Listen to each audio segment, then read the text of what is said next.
Hello everyone, কেমন আছেন সবাই? তো আজকে আপনারা কিভাবে একটা পাসপোর্টের জন্য অ্যাপ্লাই করতে পারেন সেটি আপনাদের দেখাবো। তো এটা আপনারা যে সাধারণ জনগণ আছেন বাংলাদেশে তারাও করতে পারবেন, যারা সরকারি চাকরিজীবী। তবে যাদের সরকারি কাজে বিদেশ যাওয়া প্রয়োজন, তো তাদের ক্ষেত্রে কিন্তু জিও প্রয়োজন হয়। আর যারা সাধারণ চাকরিজীবী আছেন তাদের জন্য অর্ডিনারি পাসপোর্ট, তারা কিন্তু শুধু এনওসি দিয়ে আবেদন করতে পারবেন।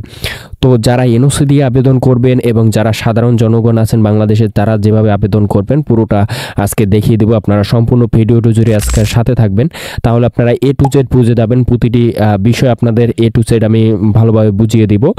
তো এটা আপনারা কোনো দালাল বা কাউকে ধরে আপনাকে আবেদন করতে পারবেন না। আপনি নিজে আপনার নিজের পেমেন্ট করে তারপরে সকল কাগজপত্র রেডি করে আপনি পাসপোর্ট অফিসারে জমা দিয়ে আসবেন। তো এক্ষেত্রে আপনাকে কাউকে ধরতেও হবে না, কাউকে টাকা পয়সা দিতে হবে না, কোনো দালালের খপ্পরেও পড়তে হবে না। তো অবশ্যই এটা আপনি মোবাইল দিয়েও করতে পারবেন। তবে যেহেতু পাসপোর্টের মতো একটা গুরুত্বপূর্ণ কাজ, আপনি ল্যাপটপ থেকে বা কম্পিউটার থেকে করার ট্রাই করবেন।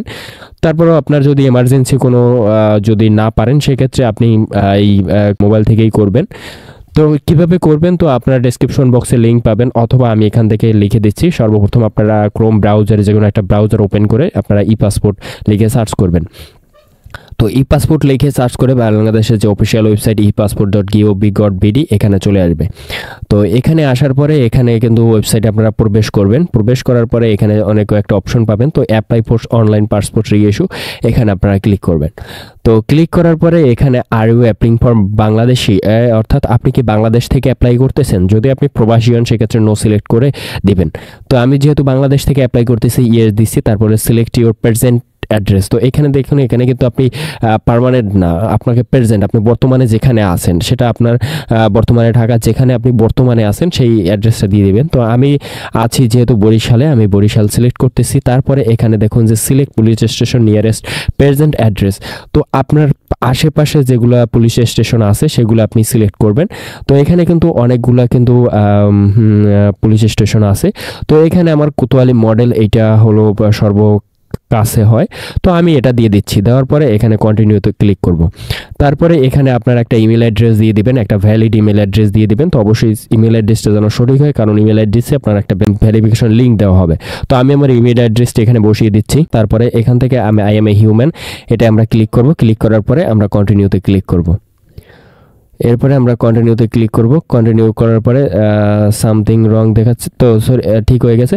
তো এরপরে আমাদের এন্টার অ্যাকাউন্ট ইনফরমেশন, তো আমাদের এখন অ্যাকাউন্টের কিছু ইনফরমেশন দিতে হবে। তো এখানে আমরা একটা পাসওয়ার্ড দিব। তো এখানে আপনারা একটা পাসওয়ার্ড দিবেন। তো পাসওয়ার্ডটি অবশ্যই আপনারা মনে রাখবেন যে পাসওয়ার্ডটি দিবেন অবশ্যই।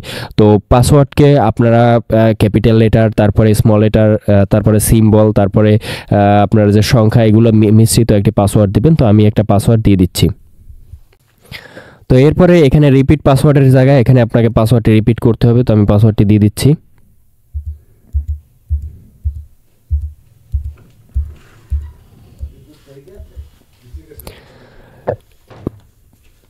তো এখানে পাসওয়ার্ডটি আমি কিন্তু রিপিট করে দিলাম। তারপরে এখানে কিন্তু মিনিমাম আপনাকে দেওয়া আছে যে মিনিমাম অবশ্যই 6 ক্যারেক্টার হতে হবে।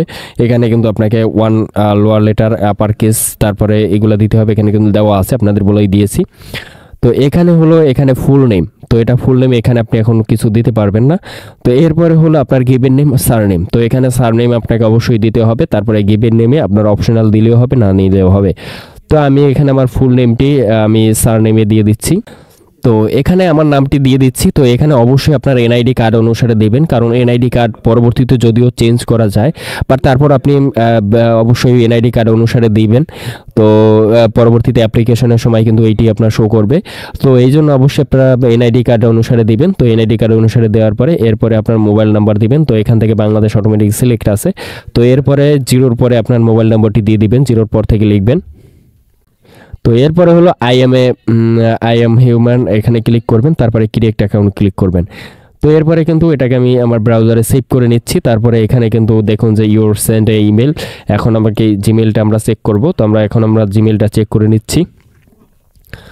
তো জিমেলে দেখুন যে এখানে কিন্তু চলে আসছে। তো যদি না পান সেক্ষেত্রে আপনারা স্প্যামে গিয়ে কিন্তু চেক করতে পারেন। তো আমার কিন্তু এখানে চলে আসছে। তো এখান থেকে আমি এখানে ক্লিক করব। তো এটা কিন্তু আমার ভেরিফিকেশন কমপ্লিট হয়ে গেছে। তারপরে আমরা সাইন ইনে ক্লিক করব। এখানে আমরা পাসওয়ার্ড অটোমেটিক্যালি বসে গেছে। তারপরে আমরা আইএমএ ক্লিক করে আমরা এখানে সাইন ইনে ক্লিক করব। ক্লিক করার পরে কিন্তু এরকম একটা ইন্টারফেস আসবে। তো ইন্টারফেস আসার পরে এরকম কিন্তু আপনারা ইন্টারফেস আপনারা পেয়ে যাচ্ছেন। তো এরপরে আপনারা যখন আপনারা আবেদন করবেন, এখানে কিন্তু অ্যাকাউন্টস অপশন আছে এবং অ্যাপ্লাই ফর নিউ পাসপোর্ট আছে। তো এই একটা অ্যাকাউন্ট থেকে আপনার পরিবারের কিন্তু সকল আবেদন আপনি করতে পারবেন। তো একটা অ্যাকাউন্ট থেকে কিন্তু অনেকগুলো আবেদন করা যায়। তো সেটাকে আপনাদের কীভাবে করবেন স্টেপ বাই স্টেপ দেখিয়ে দিব। তো প্রথমে আমরা এখানে কিন্তু আমরা নিজেদের জন্য অ্যাপ্লাই করব। তো পরবর্তীতে যদি আপনারা পরিবারের জন্য অ্যাপ্লাই করতে চান, সেটিও আমাদের কমেন্টে করবেন, আর আমি পাশাপাশি বুঝিয়েও দেবো আপনাদের কীভাবে করতে পারেন। তো এখন আমরা যেহেতু নিজের জন্য করব, এখানে অ্যাপ্লাই ফর নিউ পাসপোর্ট এখানে ক্লিক করব। তো ক্লিক করার পরে এখানে দেখুন যে দুইটা অপশন আছে, এখানে অর্ডিনারি পাসপোর্ট আর অফিসিয়াল পাসপোর্ট।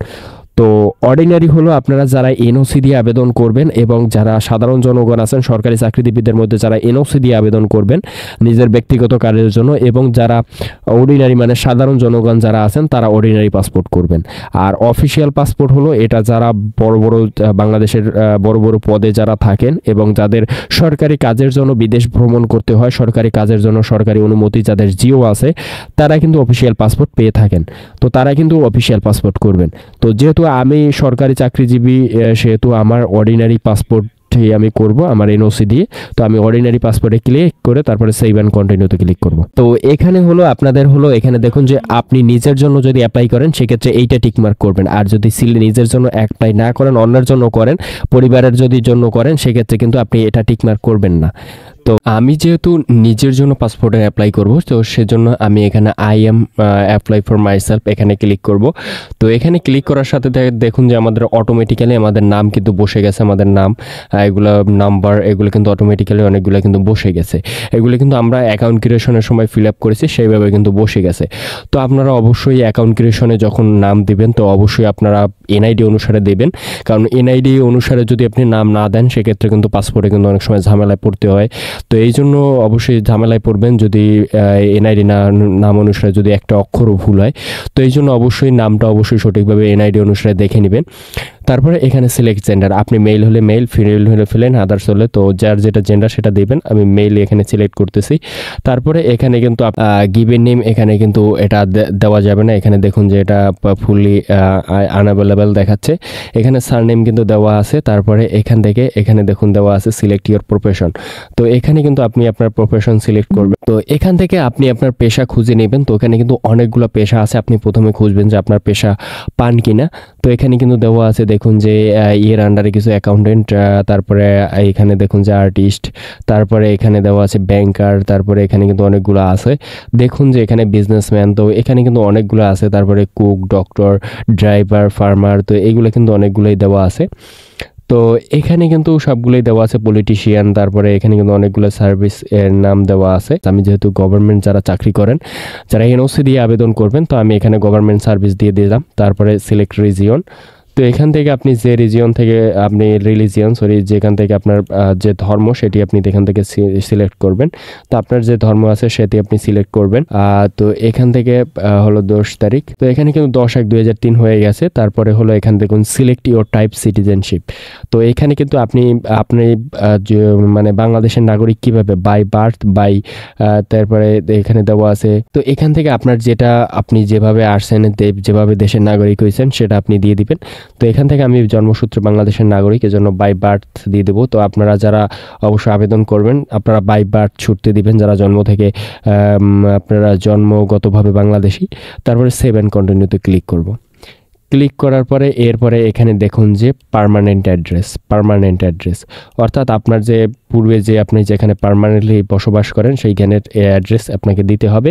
এখানে change the permanent address is subject S B police clearance verification, অর্থাৎ এখানে কিন্তু আপনার ভেরিফিকেশন হবে পুলিশ ক্লিয়ারেন্সের। তো এই জন্য আপনাকে এই ঠিকানাগুলো অবশ্যই ঠিকভাবে দিতে হবে, কারণ আপনার প্রেজেন্ট পার্মানেন্ট দুইটাই কিন্তু ভেরিফিকেশন হবে। তো আমি এখান থেকে আমার ডিস্ট্রিক্টটি দিয়ে দিচ্ছি। তো এখানে ডিস্ট্রিক্ট দিয়ে দিলাম। তারপরে আপনার যে গ্রাম আছে সেটি নাম লিখে দিবেন। তারপরে এখানে রোড নাম্বার যদি থাকে দিয়ে দিবেন। তো গ্রামে যেহেতু রোড নাম্বার থাকে না আমি দিচ্ছি না, তো যাদের রোড নাম্বার সেক্টর নাম্বার থাকবে দিয়ে দিবেন। তারপরে এখানে পোস্ট অফিস আমি দিয়ে দিচ্ছি। তো এখানে যখন আপনার পোস্ট অফিসে সিলেক্ট করবেন দেখবেন আপনার পোস্ট কোডটা যেটি ঠিক আছে, আপনার এনআইডির পিছনে যে পোস্ট কোডটি সেটির নাম এবং এই কোডের সাথে ঠিক আছে কিনা সেটি আপনারা দেখে নেবেন। তারপরে সিলেক্ট পুলিশ স্টেশন, তো এটি সিলেক্ট করবেন। তো আমি পুলিশ স্টেশন সিলেক্ট করে নিচ্ছি। তো এটি কিন্তু আমার এখানে কিন্তু আমার পুরোটাই কমপ্লিট হয়ে গেল। তারপরে এখন হলো আপনার প্রেজেন্ট অ্যাড্রেস, বর্তমান ঠিকানা। তো যদি প্রেজেন্ট অ্যাড্রেস এবং পার্মানেন্ট অ্যাড্রেস আপনার সেম হয় সেক্ষেত্রে কিন্তু আপনি এখানে টিক মার্ক করে দিবেন। যদি সেম না হয় সেক্ষেত্রে আপনি কিন্তু এখানে সিলেক্ট করবেন। তো এখানে সিলেক্ট বাংলাদেশ আছেন, এরপরে সিলেক্ট এখানে কিন্তু আপনার ডিস্ট্রিক্ট সিলেক্ট করবেন। তো আমি এখানে ডিস্ট্রিক্ট সিলেক্ট করতেছি। তো এখানে আমার পার্মানেন্ট প্রেজেন্ট অ্যাড্রেস বরিশালে আছে, তো এখান থেকে দিয়ে দিচ্ছি। তারপরে এখানে হলো যে আপনার যে ঠিকানা সেটি আপনি এখান থেকে দিয়ে দিবেন। তো এরপরে রোড নাম্বার যদি থাকে দিয়ে দিবেন, না থাকলে দেওয়ার দরকার নাই। এরপরে আপনি এখান থেকে আপনার যে পাশে নিম্নবর্তী যে আপনার যে পোস্ট অফিস সেটি আপনি সিলেক্ট করবেন। তো আমি এখান থেকে সিলেক্ট করতেছি। তো এখান থেকে আমি আমার পোস্ট অফিসটি কিন্তু সিলেক্ট করে নিলাম। তারপরে আমার এখান থেকে একটা থানা আমি এখান থেকে সিলেক্ট করে নিব। তো এখান থেকে আমার থানা যেটি এখান থেকে কাছে হয় সেই থানাটি আমি সিলেক্ট করে নিব। তো এখান থেকে আমি থানাটি সিলেক্ট করে নিলাম। তো এরপরে আপনার রিজিয়নের যে পাসপোর্ট অফিস সেটা কিন্তু দেখা যাচ্ছে। এখানে কিন্তু রিজিয়ন পাসপোর্ট অফিস, এখানে কিন্তু বরিশালেরটা দেওয়া যাচ্ছে।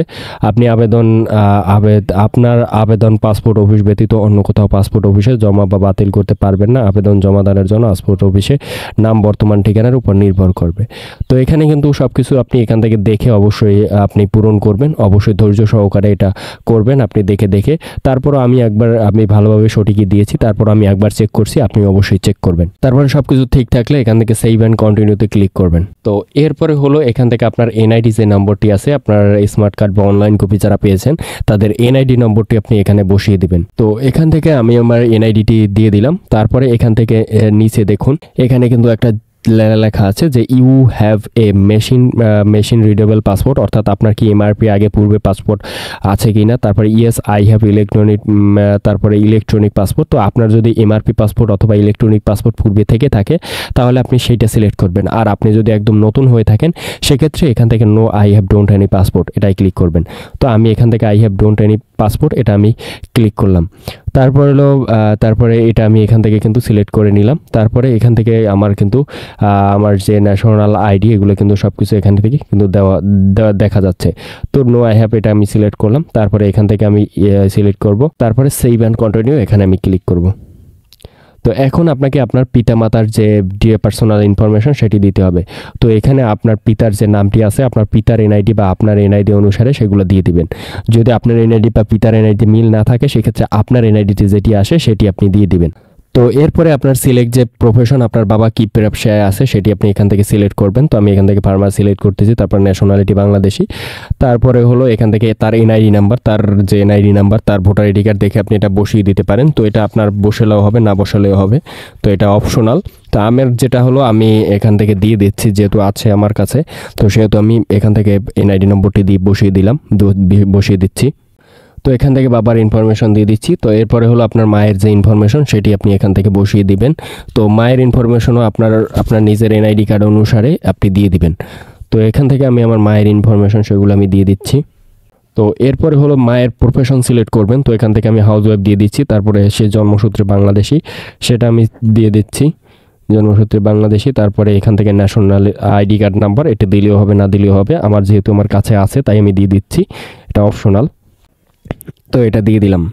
তো এটা দিয়ে দেওয়ার পরে এরপরে নিচে আসুন, এখানে দেখুন যে লিগ্যাল গার্ডিয়ান ইনফরমেশন। তো এখানে আপনি যদি বাচ্চা হন, যে কোনো বাচ্চার আবেদন করেন সেক্ষেত্রে কিন্তু আপনার গার্জিয়ানের ইনফরমেশন দিতে হয়। তো সেক্ষেত্রে আপনি যদি বাচ্চা না হন, তো যেহেতু যারা বাচ্চার জন্য, সেক্ষেত্রে এখান থেকে টিকমার্ক দিয়ে এখানে কিন্তু গার্ডিয়ানের ইনফরমেশন দিতে হবে। তো যেহেতু বাচ্চা না, তো সেহেতু আমি এখান থেকে নট অ্যাপ্লিকেবল দিয়ে সেভ অ্যান্ড কন্টিনিউতে ক্লিক করব। তো এরপরে হলো আপনার ম্যারিটাল স্ট্যাটাস। তো আপনি এখান থেকে দিয়ে দিবেন সিঙ্গেল, ম্যারিড, ডিভোর্স, তারপরে যেটা আছে আপনি সেটি দিবেন। তো এখান থেকে যাদের ম্যারিড আছে এখানে ম্যারিড দিয়ে তারপরে স্পাউসের সকল ডিটেলস আপনি এখান থেকে এনআইডি নম্বর সহ সকল কিছু দিয়ে দিবেন। তো আমি এখান থেকে সিঙ্গেল সিলেক্ট করতেছি, যেহেতু আমি সিঙ্গেল। তারপরে সেভ অ্যান্ড কন্টিনিউতে ক্লিক করব।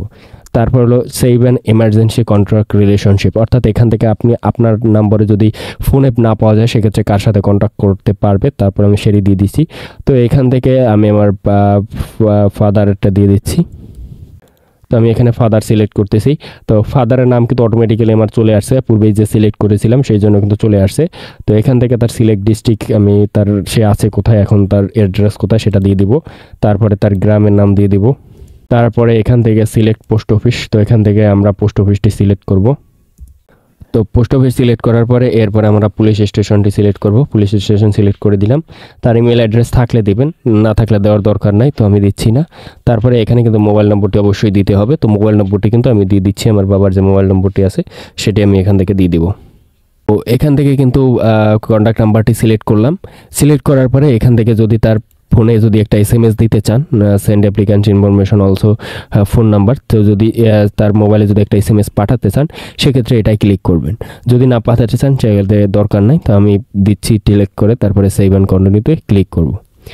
তো এরপরে হলো এখানে কিন্তু আপনার যে কত পাতার পেজ দিবেন। তো এখান থেকে আপনি যদি 5 বছরের জন্য আপনি যদি নেন আপনার যে পাসপোর্টটি, সেক্ষেত্রে আপনার 5 বছর, আর যদি 10 বছরের নেন সেক্ষেত্রে কিন্তু আপনার এখানে কিন্তু দেখুন যে 5,550 টাকা, 5,750 টাকা। আর 5 বছরের জন্য নেন তাহলে সেক্ষেত্রে 4,025 টাকা। তো এখানে দুইটি পাসপোর্ট আছে, 48 থেকে 64 পাতা। তো এখানে কিন্তু 48 পাতা শো করতেছে, যেহেতু আপনি নতুন অবস্থায় করতেছেন। তো অনেকের কিন্তু যাদের জন্য যেটা প্রযোজ্য সেটাই দিবে। তো এখানে যেহেতু 48 পাতা আছে সেহেতু আপনি 64 পাতা সিলেক্ট করতে পারবেন না। তো এখন হলো এটা 5 বছরের জন্য, যারা 10 বছরের জন্য করে নেবেন, যাদের টাকা বেশি। তো আমি 5 বছরের জন্য করব। তো 5 বছরের জন্য করার পরে এখান থেকে কিন্তু দেখুন যে 5 বছরের জন্য আমার পে করতে হবে 60,025 টাকা। তো এটি ক্লিক করার পরে সেভ অ্যান্ড কন্টিনিউতে এখানে ক্লিক করব। তো এরপরে এখানে দেখুন যে রেগুলার ডেলিভারি, এক্সপ্রেস ডেলিভারি। তো রেগুলার ডেলিভারিতে যারা নেবেন তারা কিন্তু একটু লেটে পাবেন। তারপরে এক্সপ্রেস হলো খুব দ্রুত, যদি আপনার দেখা যায় আপনি কিছুদিনের পরেই অনেকে দেখা যায় চিকিৎসা সূত্রে খুব দ্রুত করার প্রয়োজন পড়ে, সেক্ষেত্রে দ্রুত পাসপোর্টের জন্য আপনি এক্সপ্রেস ডেলিভারি দিলে কিন্তু আপনার দামটা কিন্তু বেড়ে যাবে। তো এখানে রেগুলার ডেলিভারিতে আপনি যখন আপনাদের তারা তখন দিবে তখন পেয়ে যাবেন। তো আমার যারা এনওসি দিয়ে করবেন তারা রেগুলার ডেলিভারিতে কিন্তু এক্সপ্রেস ডেলিভারির কাজ হয়ে যাবে। যারা এনওসি দিয়ে করবেন তাদের সমস্যা হবে না। তো এরপরে সেভ অ্যান্ড কন্টিনিউতে ক্লিক করবেন। তো এরপরে কিন্তু আপনার সকল ইনফরমেশন সেগুলো কিন্তু আপনি দেখতে পারবেন। এখানে কিন্তু সকল ইনফরমেশন আপনি দেখতে পাবেন। তো এইগুলো আপনাকে অবশ্যই আরেকবার চেক করে নেবেন যে সকল ইনফরমেশন ঠিক আছে কিনা। তো আমি প্রথম থেকে আমার সকল ইনফরমেশন আরেকবার চেক করে নিচ্ছি। তো এখানে কিন্তু এরপরে দেওয়া আছে, আমি শপথ করে বলতেছি যে আবেদনপত্রে প্রদত্ত সকল তথ্য সেতু পাসপোর্ট আদি বিধিবিধান এবং অবগতি কর্তৃক কোনো অসত্য প্রদান করে গোপন তথ্য আইন বিধিমেলা অপরাধযোগ্য। তো অবশ্যই সকল তথ্য আপনি সঠিক দিবেন। দেওয়ার পরে এখান থেকে আপনি ক্লিক করবেন। ক্লিক করার পরে কনফার্ম টু প্রসিড পেমেন্টে ক্লিক করবেন। তারপরে এখান থেকে কনফার্ম টু প্রসিড পেমেন্ট এখানে ক্লিক করবেন। তো ক্লিক করার পরে কিন্তু আপনি এখান থেকে কিন্তু একটা দেখতে পারবেন। তো এখান থেকে হলো এখানে কিন্তু দেওয়া আছে। তো এখান থেকে আপনি কীভাবে পেমেন্টটি করবেন, এক হলো অনলাইন পেমেন্টে করতে পারবেন, আর হলো অফলাইন পেমেন্টে। যে অফলাইন পেমেন্টে করেন সেক্ষেত্রে কন্টিনিউ দিয়ে এখানে কিন্তু আপনাকে একটা ব্যাঙ্ক ড্রাফট করতে হবে, 4,025 টাকার কিন্তু একটা ব্যাঙ্ক ড্রাফট করতে হবে। আর অনলাইন পেমেন্টে কিন্তু আপনি বিকাশে সাহায্যে কিন্তু পেমেন্ট করতে পারবেন, বিকাশ নগদ যেগুলো আছে অনলাইন ব্যাংকের মাধ্যমে। তো আমি অফলাইন পেমেন্টে ঝামেলা যেতে চাচ্ছি না, আমি অনলাইনেই করে দিচ্ছি, বিকাশে যেহেতু টাকা আছে। এখানে কন্টিনিউতে ক্লিক করব। তো এখানে দেওয়া আছে কন্টিনিউ টু MRC কি। তো এখান থেকে আমি বিকাশ সিলেক্ট করব, বিকাশে ক্লিক করতেছি। তো এখান থেকে বিকাশ সিলেক্ট করে এখানে এখানে কন্টিনিউ দিতে হবে, তারপরে বিকাশ দিতে হবে। তো এখন আমাকে এখান থেকে যে বিকাশ নাম্বারটি দিয়ে আমি পেমেন্ট করব সেই বিকাশের নাম্বারটি এখানে দিতে হবে আমাকে। তো আমি আমার বিকাশ নম্বরটি আমি দিয়ে দিচ্ছি। তারপরে আমি এখানে কনফার্মে ক্লিক করব। তারপরে এখানে আমার বিকাশে একটা কোড যাবে আমার ফোনে, বিকাশ অ্যাকাউন্টে। তো আমি এখান থেকে কোডটি আমি এখন বসিয়ে দিব। আমার ক্লিক করার পরে এরপর আমি কনফার্মে ক্লিক করব। তারপরে আমার যে বিকাশের যে পেনটি আছে সেটি আমি এখান থেকে দিয়ে দিব। দেওয়ার পরে এখানে কনফার্মে ক্লিক করব।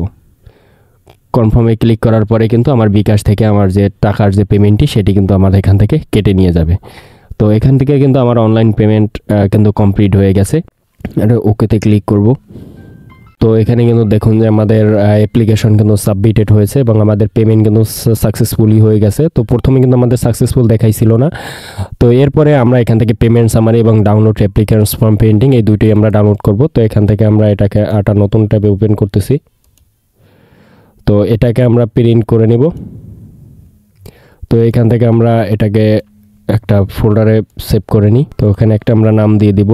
তারপরে সেটা কিন্তু আমাদের সেভ হয়ে যাবে। তারপরে আমরা এখান থেকে ডাউনলোড যে অ্যাপ্লিকেশন ফর্ম এটাকে আমরা প্রিন্ট করব। তো এটাও কিন্তু আমাদের দুইটাই কিন্তু আমাদের ডাউনলোড হয়ে যাবে। তো এরপরে হলো আপনাদের প্রিন্ট সামারি এবং অ্যাপ্লিকেশন ফর্ম দুইটা ডাউনলোড করার পরে এরপরে আপনাদের যে পেমেন্ট যে স্লিপ আছে সেটি আপনাকে ডাউনলোড করতে হবে, অর্থাৎ আপনি যে পেমেন্টটা সাকসেসফুলি করেছেন সেটাকে আপনাকে ডাউনলোড করতে হবে।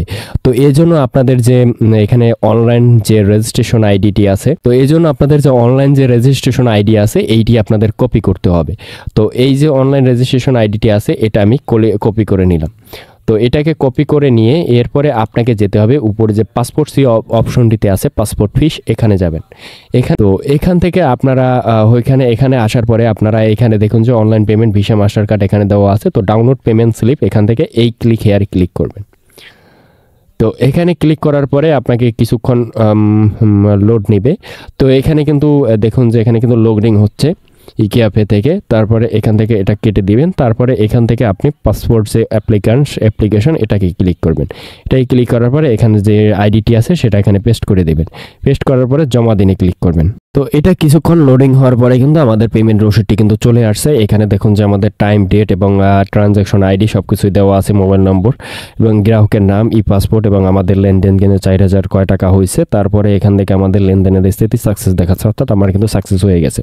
তারপরে এখান থেকে ভিউতে ক্লিক করে আমার যে পেমেন্ট রসিদটি এটা আমি এখান থেকে ডাউনলোড করে নিব। পেমেন্ট রসিদটি কিন্তু অলরেডি ডাউনলোড হয়ে গেছে।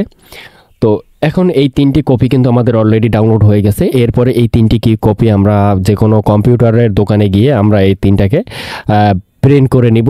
প্রথমে কাজ হলো এই 3টিকে আমরা প্রিন্ট করে নিব। তারপরে বাকি যে কাগজপত্রগুলো আপনারা কি নেবেন সেগুলো আমি বলে দিচ্ছি। এগুলো নিয়ে আপনাদের যে রিজিয়ন আছে, আপনাদের পার্শ্ববর্তী যে রিজিয়ন আছে সেই রিজিয়নে গিয়ে আপনারা তারিখ মোতাবেক আপনারা জমা দিবেন।